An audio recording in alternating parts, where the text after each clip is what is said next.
My wife cheated on me with her boss and stole $300, $0 from our joint account to fund their affair, then filed for divorce claiming I was abusive.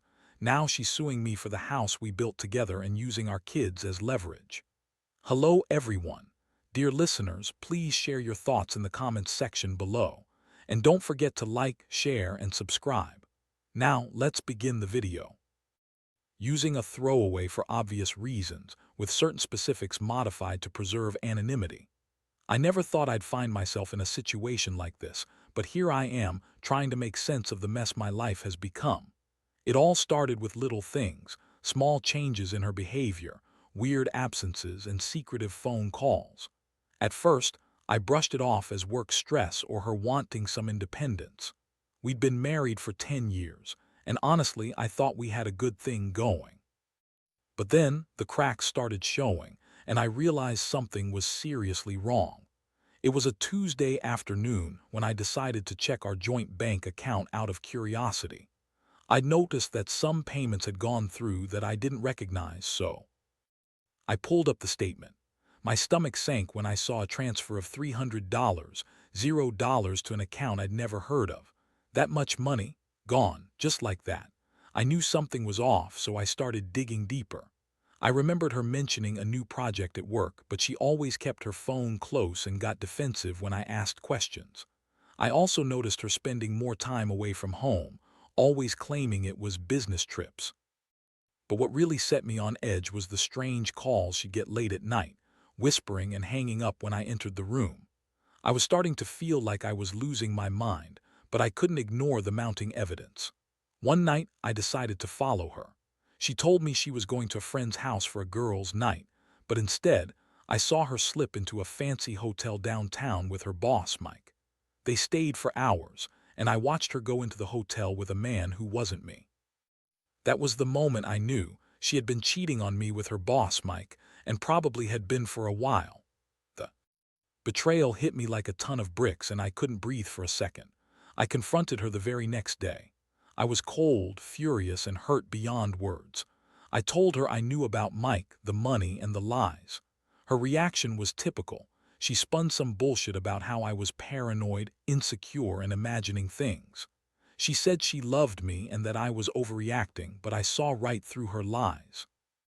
She accused me of being controlling, of invading her privacy, and she even tried to turn the tables, saying I was abusive, like I'd hit her or yelled at her.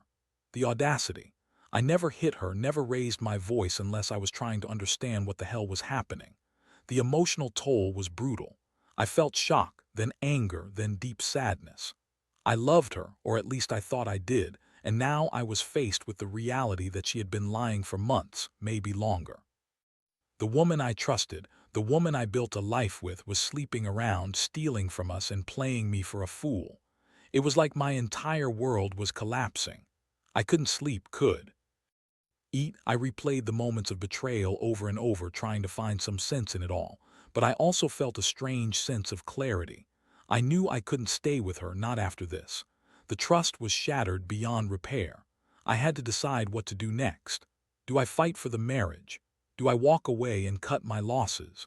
Or do I try to get some revenge, even if just for myself? That's where I am now, standing at a crossroads, trying to figure out how to pick up the pieces of a life I thought I knew. After the initial shock wore off, I started digging into everything I could find. I wasn't just going to sit around feeling sorry for myself. No, I needed to understand how deep this betrayal went, and what I was really dealing with. The first thing I did was access our joint account online. I needed to see exactly where that $300, $0 went. It turned out she'd transferred most of it to an account under her boss's name, Mike, and a few smaller sums to some private accounts I'd never seen before. She had been draining us slowly, right under my nose, all while pretending everything was fine. I also found out she'd been funding her affair with the money, fancy dinners, hotel stays, jewelry, you name it. She was living a double life, and I had been completely oblivious. The worst part was knowing she stole that money from us, from our future, all to fund her secret sexcapades. That's when the rage really started to bubble up. How dare she? How could she be so selfish and manipulative? At that point, I decided I needed proof, something concrete I could use if I needed to take legal action or just to make her realize I wasn't going to be played like a fool. I hired a private investigator. It wasn't cheap, but I needed to see her in action to catch her red-handed if possible. Over the next few weeks, I watched her from a distance. She met Mike several times, sometimes at his place, sometimes in hotels downtown. I saw the way she looked at him, like he was her salvation, and I felt a mixture of disgust and heartbreak. Meanwhile, she kept lying to my face. Tell me she was working late or at a seminar, all the while sneaking around with her boss. I confronted her again, this time with the evidence. I laid everything out in front of her: bank statements, photos from the investigator, her secret hotel receipts. Her reaction was classic. She everything called me crazy, said I was paranoid. She spun tales about how I was controlling, how I didn't trust her, how she deserved her freedom. She even had the nerve to say I was abusive because I raised my voice or got upset. I knew then she was good at twisting the truth, but I was done playing her game. I felt a deep sadness that turned into cold, hard anger. I loved her, or I thought I did, and now I saw her for what she truly was: a liar, a thief, and a cheat. I started to realize I was better off without her. I didn't want to be some cuckold, watching her destroy everything we built. I had to think about what I was going to do next. I could try to save the marriage, but with all the lies, the money stolen, and the betrayal, I knew that was a long shot. Or I could cut ties, get a lawyer, and start rebuilding my life from scratch. I also knew I had to protect myself financially. I didn't trust her to stay away from the money or the house anymore. So I moved some funds into a separate account, changed passwords, and made sure all my personal assets were secure. The house we built together was another issue. That's when things got even messier. She started filing papers for divorce, claiming I was abusive and unfit. She's trying to take everything: our house, custody of the kids, even using them as leverage. It's like she's playing chess and I'm just a pawn in her game now. Honestly, I never thought I'd be in this position. I always believed in loyalty, honesty, and working through problems. But when someone you loved and trusted turns out to be a complete fraud, it shatters everything. I keep asking myself how I missed the signs, how I let her get away with so much. But I guess I was blinded by love, or maybe just too comfortable. Now I'm left picking up the pieces, trying to figure out how to move forward, and wondering how someone can be so bitchy, so manipulative, and so utterly selfish. All I know is I'll never let her do this to me again. I'll fight for what's mine, for the truth, and for my peace of mind. The betrayal runs deep, but I'm determined to come out of this stronger, one way or another. The more I dug into her lies, the angrier I got. I couldn't believe how easily she had manipulated everyone around her: friends, family, even the lawyers she hired to fight me in court. She's a master at spinning stories, twisting facts, and making herself look like the victim. That woman can lie with a straight face and act innocent, even as she's planning her next move behind the scenes. One day, I found out she'd been secretly meeting with a lawyer, probably to strategize how to take the house, custody, and the money she stole. I felt like I was in some twisted game where I was the only one playing honestly. She told everyone she was the wronged wife, that I'd been abusive and controlling, but I knew the truth. I'd never laid a hand on her. I never even yelled at her unless I was begging her to tell me what was really going on. And even then, she'd just dismiss me, call me paranoid or jealous, and act like I was the problem. That's when I decided I needed to get ahead of her. I hired a good lawyer, someone who knew how to handle these kinds of cases. I started gathering my own evidence, like text messages, emails, and recordings of her phone calls. I wanted to make sure I had everything on record, just in case she tried to spin even more lies. What really pissed me off was how she kept insisting I was the abusive one, even though she was out there screwing her boss and stealing from us.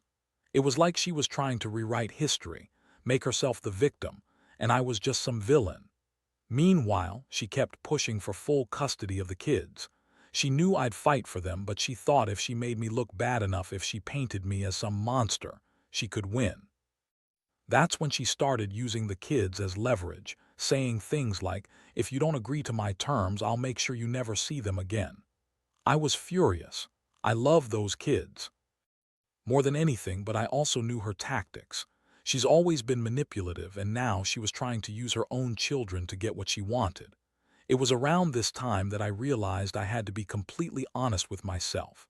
I couldn't keep pretending everything was okay, that maybe she'd change or come around. The truth was, she had no intention of stopping.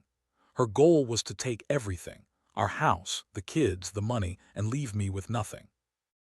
I had to fight back, not just for my own sake, but for the sake of my children. I started making plans, talking to my lawyer about how to protect my rights, and gathering witnesses who could testify about her behavior. The emotional toll was brutal. I'd wake up in the middle of the night overwhelmed with anger, sadness, and frustration.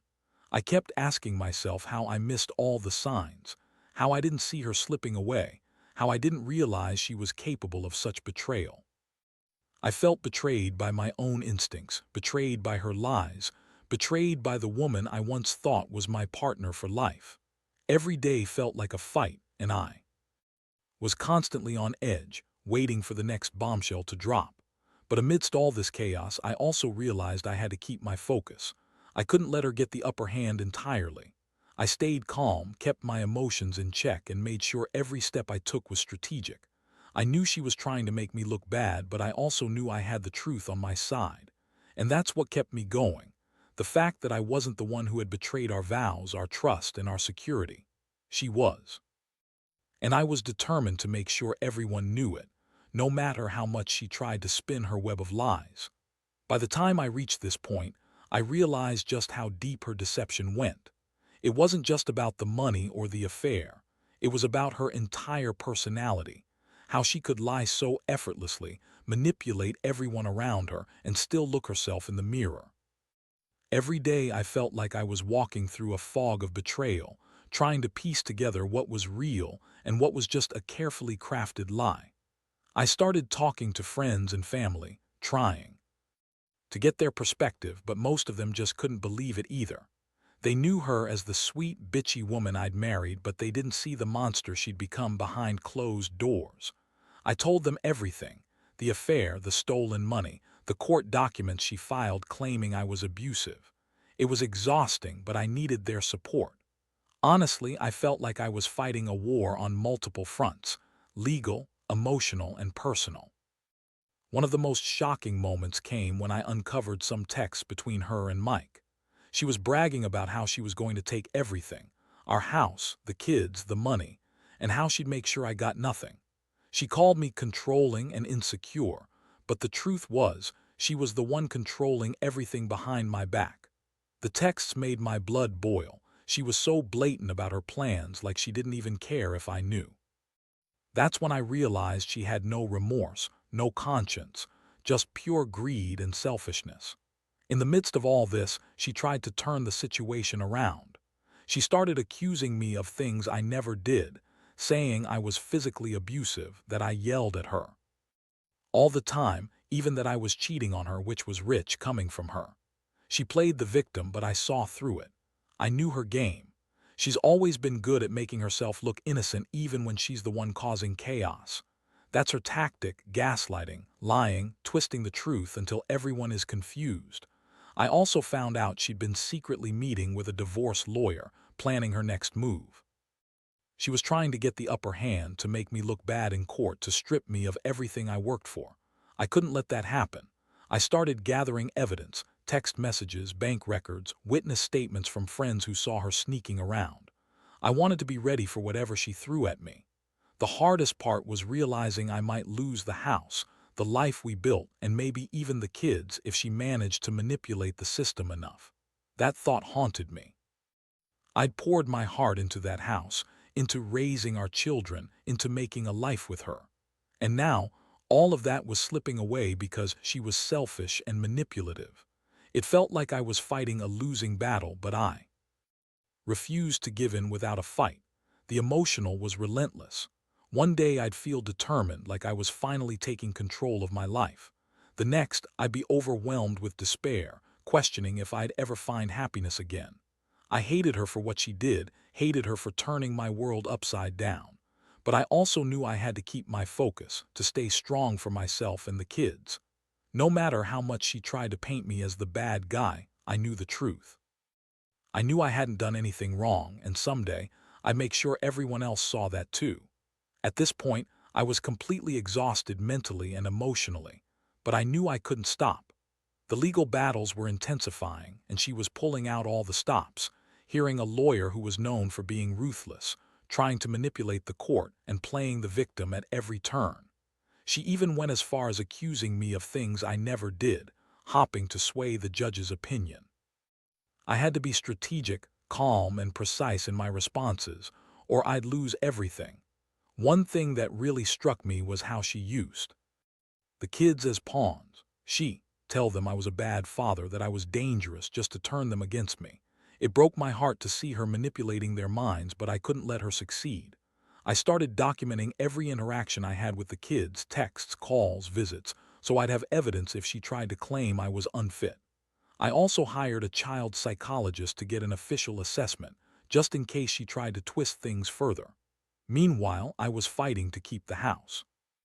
It's the home we'd poured years into, the place where our kids grew up. But she filed for full custody, claiming I was abusive and unfit.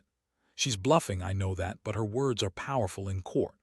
I prepared my own case with witnesses, friends, neighbors, even some who could vouch for my character.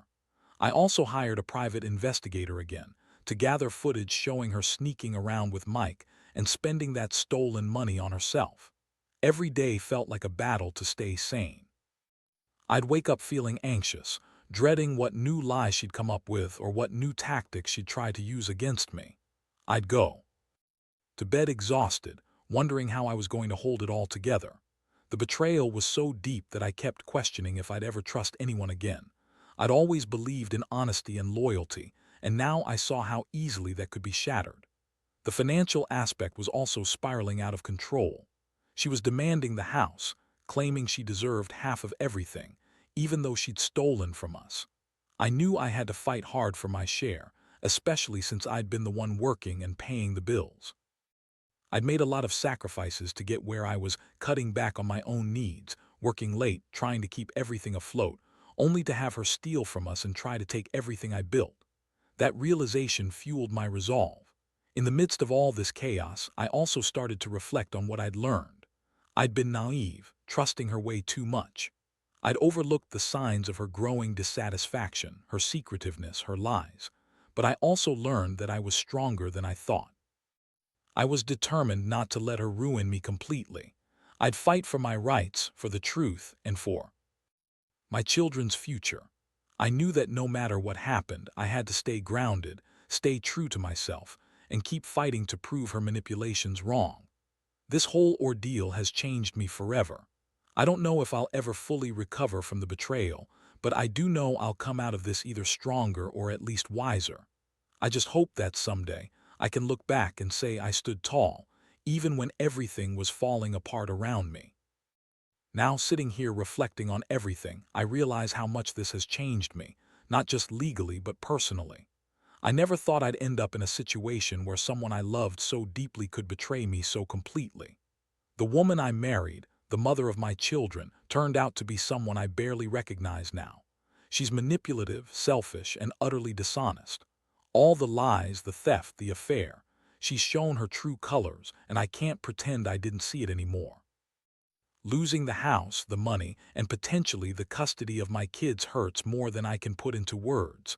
But I've learned a few things along the way. First, never ignore the small signs of trouble. If something feels off, it probably is. Second, trust your instincts. They're more reliable than you think. And third, never let anyone strip you of your dignity or your rights without fighting back. I fought hard, and even if I lost some battles, I know I did everything I could to stand my ground. The emotional toll is still there. It lingers in my mind, in my dreams, in the quiet moments when I realize I have no one to turn to. But I also feel a strange sense of liberation. I'm no longer living in her shadow, no longer trying to fix what's broken. I've come to accept that some people are just incapable of being honest or faithful, and sometimes walking away is the only way to save yourself. Moving forward, I plan to rebuild my life. I'm focusing on my kids, making sure they feel loved and supported, no matter what their mother is doing. I'm also working on myself, therapy, taking care of my health, building new goals. I want them to see that even in the face of betrayal, there's a way to heal and find happiness again. If I could give anyone advice from this nightmare, it's this: don't ignore the red flags. When someone shows you who they really are, believe them. Protect yourself financially, emotionally, legally, and never forget your worth. No amount of money, no house, no children is worth sacrificing your integrity or your peace of mind. This whole ordeal has been a brutal lesson in trust, resilience, and self-respect. I don't regret fighting for what's right, even if it's cost me everything. Because in the end, I know I stood up for myself. And that's something no one can take away.